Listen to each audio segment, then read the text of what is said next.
comment les locataires et le représentant que vous en êtes voient-ils les choses? Est-ce que ce texte, effectivement, est positif? Est-ce qu'il répond à des demandes? Est-ce qu'au contraire, vous le sentez dangereux, en retrait par rapport à ce que vous avez souhaité? Si vous permettez, je vais peut-être faire un petit mot sur la CNL avant. Donc la CNL, c'est la Confédération nationale du logement. Donc nous sommes la plus importante représentation, la plus importante association représentative de locataires. Nous avons 90 fédérations en France et en dom-tom, 4600 amicales locales et 70 000 familles adhérentes.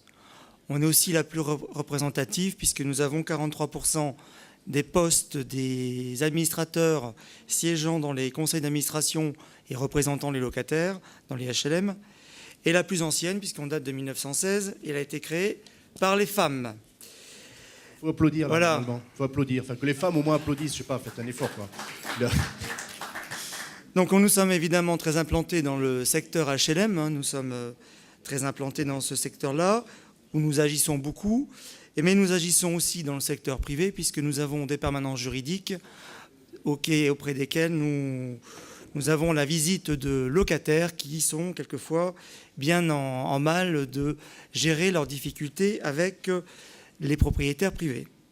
Nous sommes aussi association agréée de consommateurs depuis une vingtaine d'années. Alors, je pense que je suis très content d'être là ce soir parce que je vais enfin comprendre pourquoi les propriétaires sont si inquiets pour cette loi, parce que nous, locataires aussi, on est inquiets. On est inquiets parce que pour nous, le Préparez-vous, monsieur Goldberg. Hein, oui. Tout le monde est mécontent, là, ça ne va pas du tout. Alors, on n'est pas mécontent. Pour savoir s'il repousse ceux de M. Perrin. On n'a pas les mêmes arguments, Parce que pour nous, le compte n'y est pas. On avait eu une loi dans le précédent gouvernement, la loi de Mme Boutin, qui avait fait beaucoup de mal au logement social et je dirais à la non-résolution de la crise du logement, parce que je pense que le problème aujourd'hui, il est là. C'est qu'on a une crise du logement et que la question que votre président a posée tout à l'heure, est-ce que la loi Allure va solutionner cette crise du logement? Ben nous, la CNL, on dit non. Non. Ça ne va pas la solutionner. La solution, elle n'est pas là. Alors... Allez-y, président, allez-y. Non, mais moi, je suis poli. Quand on parle, je me tais. Alors, donc, le compte n'y est pas et je pense qu'on attendait une grande loi révolutionnaire pour qu'on puisse rétablir, je dirais, les rapports locatifs entre propriétaires et locataires, évidemment, et qu'on puisse solutionner la crise du logement. Donc, là-dessus, nous, à la CNL, on attend encore. Alors, l'encadrement des loyers, puisque c'est le sujet qui nous a beaucoup fâchés à la CNL, et nous, on dit que ce n'était pas ça qu'il fallait faire. Parce qu'aujourd'hui, pour nous, les loyers, ils vont augmenter. Contrairement à mon voisin de droite qui prétend que les loyers vont baisser, pour nous, les loyers vont avoir une inflation. Et on a des amis, bien pensants et profs de maths à la CNL qui ont fait les petits calculs, et notamment la Fédération de Paris, qui a fait des calculs intéressants avec l'OLAP, et qui dit que de toute façon, les petits loyers vont automatiquement augmenter si on applique le loyer médian. Alors là où je suis d'accord, parce que j'ai lu vos publications, quand vous dites que les gros loyers vont baisser, oui, certainement, les gros loyers vont baisser, mais nous, ce qui nous intéresse, c'est pas que les gros loyers baissent, c'est que les petits n'augmentent pas et que les petits locataires, en fait, puissent rester dans les centres-villes. Alors, n'ayez pas peur, parce que l'encadrement des loyers, c'est du light, hein. Vous aurez toujours la possibilité d'utiliser le fameux loyer exceptionnel. Parce que là, c'est le grand mystère. On ne sait pas ce qui va se passer. Vous aurez, si vous avez un balcon, si vous avez une gardienne, une concierge, une station de métro en bas de chez vous, ou un appartement avec des plafonds Louis XV ou Louis XVI, vous pourrez toujours faire du loyer exceptionnel et le majorer. Donc ne vous inquiétez pas, vous aurez toujours la possibilité d'augmenter les loyers. En fait, cet encadrement des loyers, pour nous, il a été copié malhabilement chez nos amis, les voisins allemands, puisque nos amis allemands ont un système qui s'appelle le miroir des loyers, qui est un système qui marche bien, là-bas, outre-Rhin, puisque ce système basé en fait sur un observatoire des loyers, comme Madame Duflot l'a proposé dans son texte, par quartier, mais sauf que là-bas, en fait, les Allemands en fait, n'ont pas la crise de logement que nous avons, nous, donc les loyers ne sont pas tendus, ils ne sont pas élevés, donc là, ça va bien marcher. que les Allemands ce sont des gens bien organisés, vous le savez bien, qu'il y a un véritable répertoire des loyers organisé donc par quartier, et que aussi ils ont associé en négociation les associations de défense de locataires. Donc nos amis outre-Rhin qu'on connaît bien, la DMB, sont associés donc dans la négociation, et ça se passe très bien, ça va très bien. Les propriétaires sont contents, les locataires sont contents.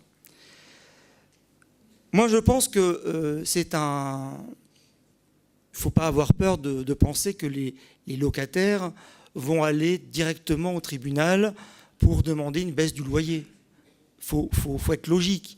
Sur Paris, par exemple, quand le locataire il a fait la queue dans les cages escaliers pendant plusieurs jours pour obtenir un logement, et qu'au fin du compte, on lui donne parce qu'il a des garants suffisants, et qu'il a enfin son logement, il ne faut pas croire qu'il va aller au tribunal pour demander une baisse du loyer. C'est pas vrai, c'est pas possible. Donc je pense qu'on est en train d'utiliser, je dirais de façon un petit peu pour faire peur, des possibilités qui sont dans le texte et qui, à mon avis, seront très réduites. Sur la GUL, je vais vite, ne vous inquiétez pas. Sur la GUL, la garantie universelle des loyers, là aussi, ils ont été déçus, la CNL. Nous, on s'attendait à une grande sécurité sociale du logement. Et c'est quoi, en fait, la GUL? Ah oui, non, mais attendez, mesdames et messieurs, on est ici pour débattre. Donc il est évident que ce que je vous dis, ce n'est pas ce que vous avez l'habitude d'entendre. Donc je vous demande simplement de jouer le jeu avec moi. Donc la grande sécurité sociale du loyer, c'est pas ça. Voilà, ils vont m'écouter. Donc en fait, la GUL, c'est quoi? Pour nous, c'est un système assurantiel qui en plus sera obligatoire pour les propriétaires, qui sera financé, alors je vais dire cofinancé par les propriétaires et les locataires, puisque normalement ce qu'on avait lu c'était moitié-moitié, 1% chacun, puisque le taux d'impayé il n'est pas si élevé que ça quand même, on n'est que 2%, selon des statistiques, on n'a que 2% de taux d'impayé. Donc nous on dit, c'est facile, on va nous, locataires, financer un système assurantiel qu'auparavant était financé par les propriétaires. Le taux d'effort pour être éligible à la GUL, le taux d'effort, donc c'est le rapport entre le revenu et le loyer, on pourra atteindre 50%. 50%. Quel est le locataire qui va pouvoir payer jusqu'à 50% de son loyer en fait, par rapport à ses revenus? C'est pas possible. Donc en fait, nous, cette GUL, et alors, là aussi, il y a des choses qui sont écrites dans la presse qui sont presque de la calomnie, c'est de dire qu'on va déresponsabiliser les locataires. Mais pas du tout.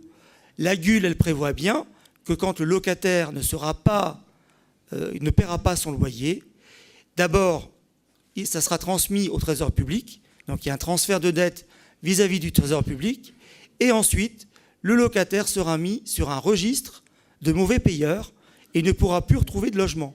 Donc voilà, je veux dire, d'écrire que ça va déresponsabiliser le locataire, là franchement c'est du mensonge. C'est du mensonge.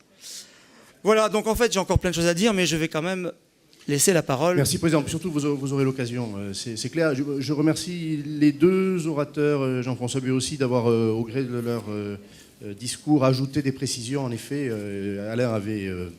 dit beaucoup de choses, je lui ai coupé la parole et donc ça vous permet de compléter. Ces dispositifs sont complexes et des choses ont été dites ou écrites déjà dans le projet de loi qu'on a passé sous silence.